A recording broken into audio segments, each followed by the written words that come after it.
some important airlines like Jet Airways and other Deccan Airways and some important airways which were very optimistic in the area of civil aviation, they've all exited the aviation market, sir. So we have to create a balance. Now, if you see, we create so much pressure on the airlines that they totally are not in a situation to run, then we don't have any planes to run only.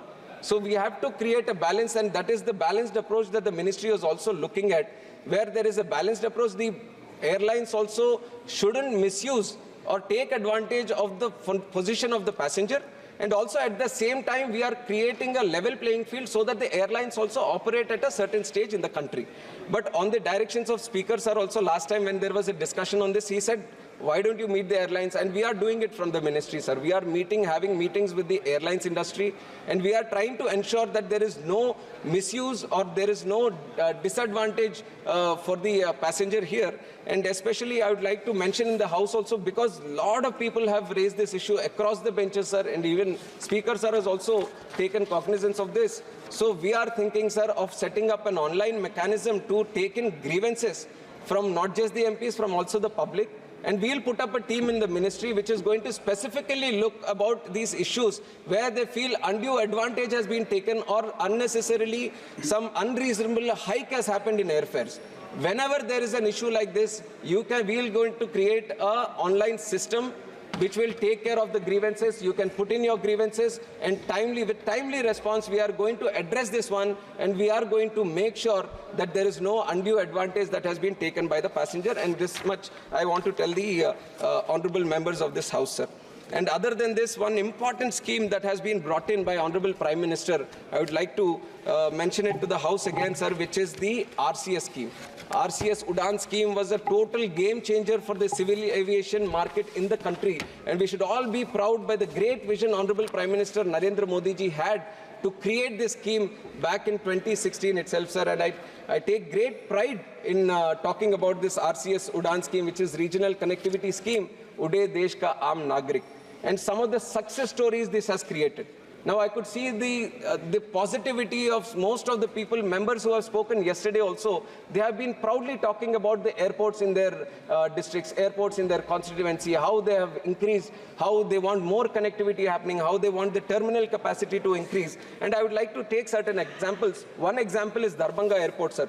Darbhanga city is a very historical city. When this was from the Maithili time, it was a very historic and important city. And it had one airstrip there, sir, which was running during 1950 and 1962.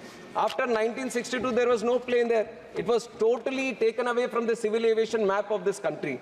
And when RCS came into play, when Udan came into play, this was in 2020, after the airport was upgraded with spending 120 crores to the Udan scheme, the first flight from Darbhanga took off on 9th November 2020. And since then, sir, this was in 2020, the first flight took off. And in the year 2022-23, this was after the COVID also, the airport handled 6 lakh passengers in the whole year, sir. And that was the kind of change the RCS has brought in for this Darbhanga. And Jharsuguda Airport, there was no airport in Western Odisha. And there was a huge interest for all the people from Western Odisha that we should have an airport. Before 2014, before this RCS scheme, there was nothing which was addressing this issue. But once RCS was brought into place, even this Jharsuguda Airport, we have spent up to 202 crores, where we have created a new airport. And once that airport was brought in, 2019 first flight took off, and now that terminal is handling 2 lakh passengers per year, sir, which is a great achievement for Jharsuguda Airport. Then we have Pithodgarh Airport, Kalburgi Airport, Kishangarh Airport. Examples are numerous, sir, and these come from all the cities, all the states, all the union territories of this country. So this was the grand vision that Narendra Modi ji had, where we are going to take up those remote areas where there is a lot of demand for people to travel through airplanes. So that was when this RCS was promulgated and it was brought into effect. And we are running at the tune of more than 500 routes have started under RCS, sir. And more than 1.4 crore people of this country have traveled through this RCS routes. And that is something which we all should be proud of, sir. And other than that, we are going to, because of the success of this scheme, we are going to improve the scheme, sir. In the coming days, with the help of the central government, we are going to bring in RCS again, because it was a 10-year plan. And now we are seeing that there are some issues when the RCS is specifically for 3 years. Because the way that scheme was done is that for 3 years, we are going to help a certain airport or a certain route to take off. But it was not for a continuous time that the government is going to provide the support. We wanted to create the impetus. We wanted to create the push and the spark. So for 3 years we were supporting, but now a specific situation has arrived where after 3 years the airlines sometimes are backing away from that route. That also has been expressed by a lot of people. So we are going to address that issue. We have a process where after 1 year we can bid that route and we can restart that route through RCS. And we need to extend the scheme of RCS because it has been a huge success and it has given a huge push to the civil aviation also. So definitely we are going to look into the expanding of RCS also, sir. And other than that, in the area of civil aviation, just like how the interest is growing on for having more airports and airlines, we want to have seaplanes also. That has been also a brainchild for Narendra Modi ji, he wants to see the seaplane industry also grow in this country. And there was certain policy which was made earlier, but we have taken industry feedback also on seaplane policy. They have requested for some changes. We have done those changes, and very soon we are going to launch the new policy also. And that is going to open up a new whole area of air travel, sir. Wherever you have these dams, wherever you have these lakes, wherever you have the sea connectivity, you can use the seaplane connectivity to connect those places again, which is going to create an alternate way of traveling, sir. So seaplanes is something we are looking at, and helicopters, sir. Now, if you look at the situation in India, helicopters are very, very low compared to the population or the size of the country we have. A Brazil city, Brasilia, itself has more than 500 helicopters, and we are looking at 250-something helicopters in the whole country. So there is a great opportunity to tap into the helicopter services in this country, sir. So what civil aviation is doing regarding it?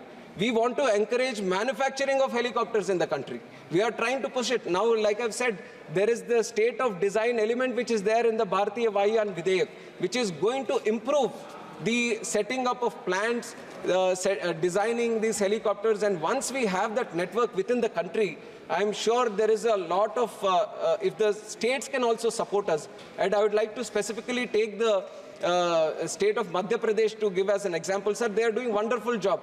They have connected their religious tourism circuits with helicopters. They have connected medical tourism. Uttarakhand AIMS has also put in one helicopter there so that it can cater to the difficult terrain, the unreachable areas in that state. So there are a lot of uses that helicopter services can provide also. And we, on behalf of Civil Aviation Ministry, are strongly looking into this area. And with the help of support from states, I am very sure, sir, that helicopter services are also going to increase multifold in the coming days to come. And there have been some other specific, most of the members, sir, and especially I would like to thank Honorable Senior Member of the House, Rudy ji, who has spoken yesterday, and it is a home court advantage for him. Whenever there is a civil aviation, it's a home court advantage. He brings in all the experience that he has, and he has rightfully elevated the discussion that was happening yesterday, and I'm very, very thankful to him for bringing in so much knowledge and enlightening. He's a pilot himself. He's a pilot himself. We recognize, the House recognizes, and he has elevated the whole sense of the debate here, and he has enlightened on how the civil aviation industry in India originated and how it traveled through over the years. And one specific mention he has done about Aero Club of India. And we take pride in Aero Club of India. It has all the services. And in future, we are going to see how we can collectively use the wisdom of Aero Club of India in the growth of civil aviation in this country. And I'm definitely looking into it personally also regarding this, sir. And some other suggestions like airfares was there, I've already addressed, sir. We will form a specific team in the ministry which is going to look into the airfares issue. And also, most of the members have talked individually about their state, their airports in the state, or their airports within their own constituency. So I would say, sir, it is very difficult. 36 members have spoken, and the names of the airports that have taken are more than 50.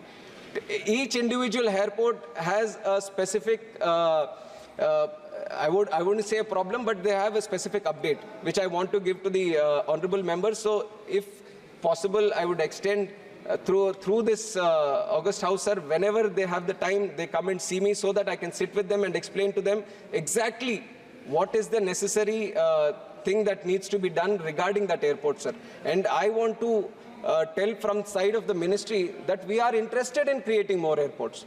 We want the infrastructure around airports to increase. And the only challenge, the big challenge that we find today is the availability of land, which is why Saugadda was speaking yesterday, sir, and he was mentioning ये सब ये थोड़ा show off की तरह है कि आपने इतने airport बना दिए, इतने airlines चल रहे हैं, ये show off की बात नहीं है, sir. If we wouldn't have tackled the infrastructure problem today, it is going to be a huge challenge in the future. आज अगर हम ये एयरपोर्ट्स की इशू को आज हम सेटल नहीं करते, आज तो लग रहा होगा हर जगह हमें लगेगा कि ये पिछड़ा इस जिला के यहाँ पे एयरपोर्ट की क्या जरूरत है, यहाँ पे तो कुछ और बन सकता है, यहाँ पे तो ये पैसे कुछ और में हम लगा सकते हैं. But very soon that place is going to need airport, sir, and when that airport requirement is there, you won't get any land. So that is something which needs to be addressed today, and it has to be addressed by the states themselves, sir. This airport has got a great potential to drive a state, and there are numerous examples like this. I can take the example of Shamshabad Airport, which was done in Hyderabad under our then Chief Minister. He was there, sir. He is now Chief Minister of Andhra Pradesh also, Chandrababu Naidu ji. He envisioned, he took this village and Shamshabad, where they have collected 5,000 acres. And that 5,000 acres at that time, people were saying, why do you need 5,000 acres for the airport? And today, if you look at it, after 20 odd years, sir, that 5,000 acres is not enough right now for the services that the airports are requiring. And this is a challenge many big cities are facing today. Chennai, Mumbai, Kolkata, all these places, if you see, all of them are very tightly knit into small lands right now. And we want to expand those airports, but there is no land available. And if you want to acquire more land, the price of the land has become so much that it is totally unviable to do expansion in those areas.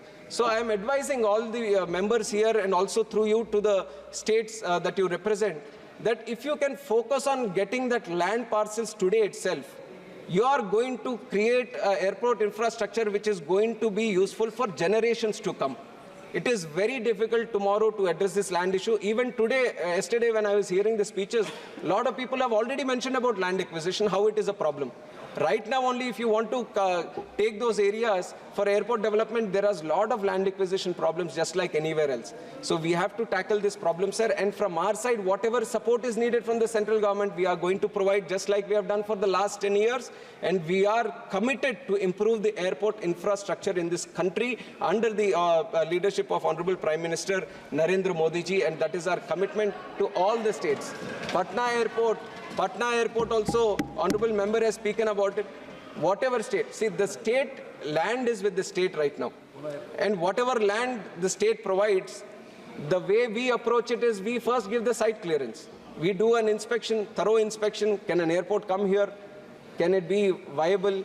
Can the flights land there? Is the site in such a way that can we build a proper runway there for big flights, wide body flights, narrow body flights? So all this survey we do, and we give a site clearance. Once that is done, you go into land acquisition and in principle. So wherever you have a request of a new airport, so if there is a land parcel available or if there is an airstrip available, there has already a lot of research done from the Ministry of Civil Aviation. But in the case there is no update for you, you can hand over to me again a request for that specific place.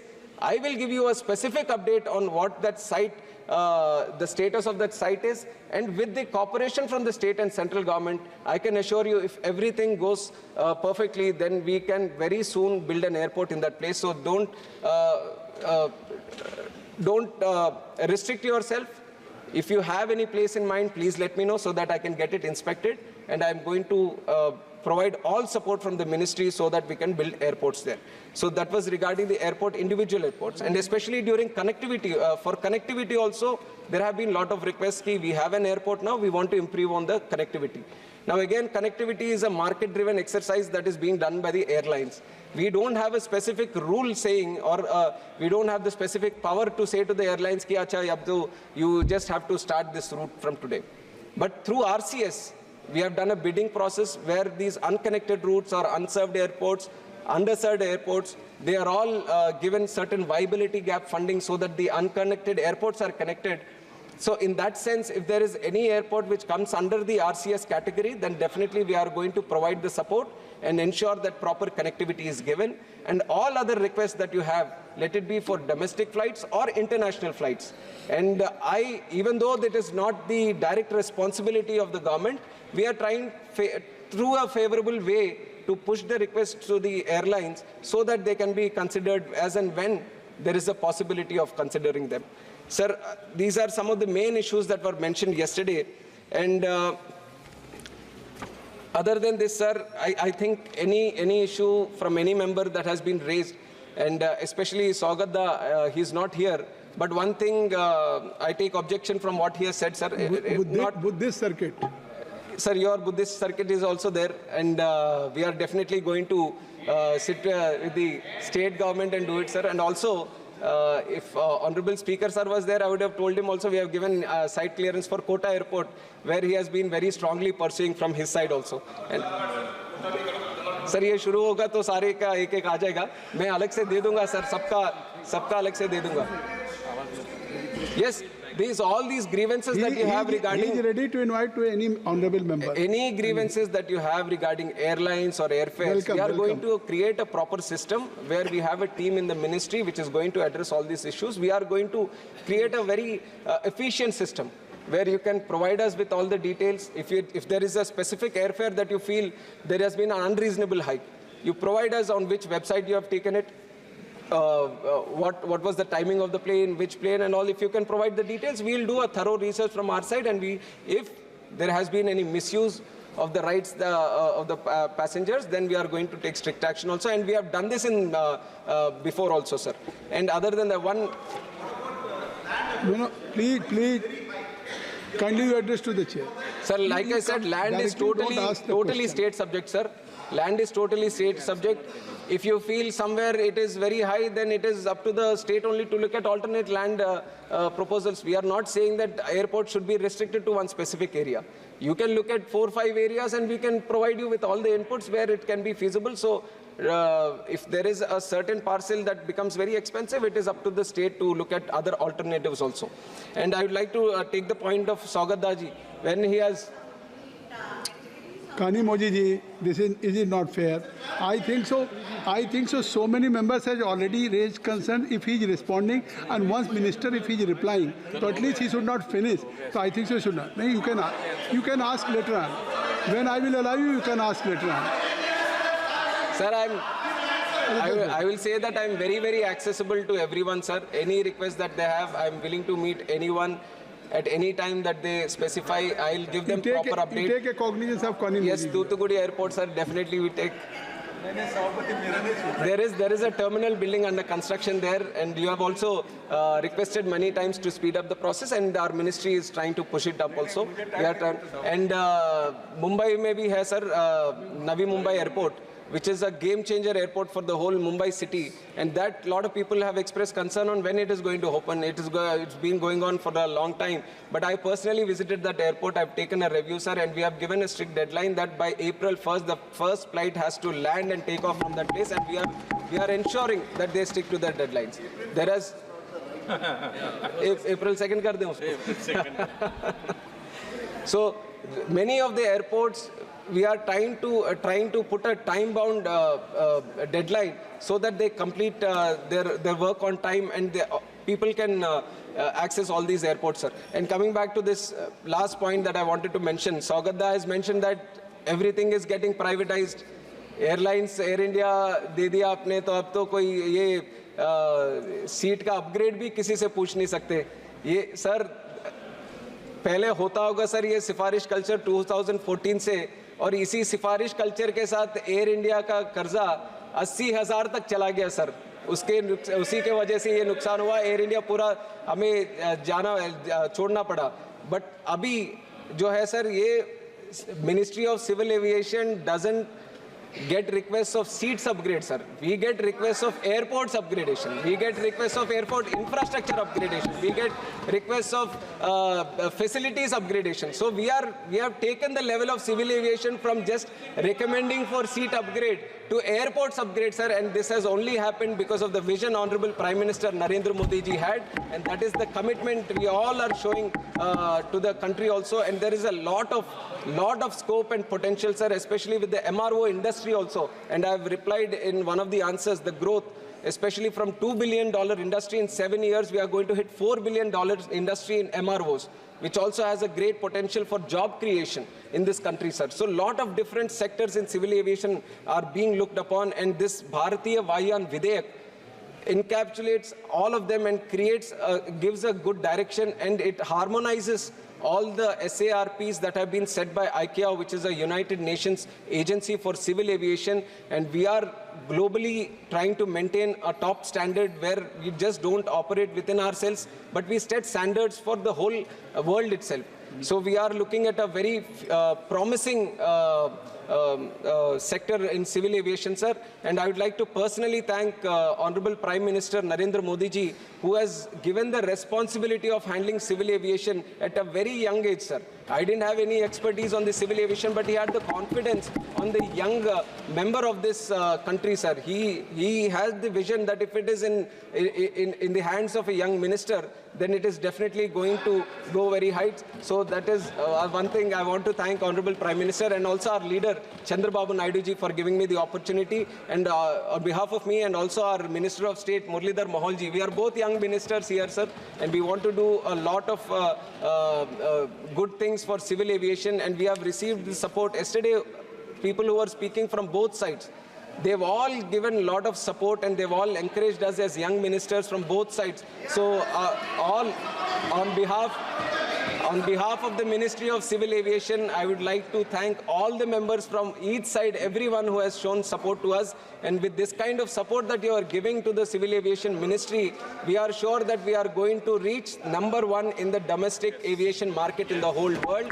And that is still our commitment. And while I say that is our commitment, we are going to ensure that in whatever we do in this Civil Aviation Ministry, it is going to be addressed as Civilian Aviation Ministry. Civilian is going to be the topmost priority for us, and that we are going to ensure, sir. And for that, this bill plays a very important role, Bharatiya Vayan Videyak. And I request the whole House, just like they've supported through their speeches yesterday, to support in the passing of this important bill, which creates and gives a new direction for the civil aviation industry in the country. And with these words, I thank you once again for giving me the time. Thank you very much, sir.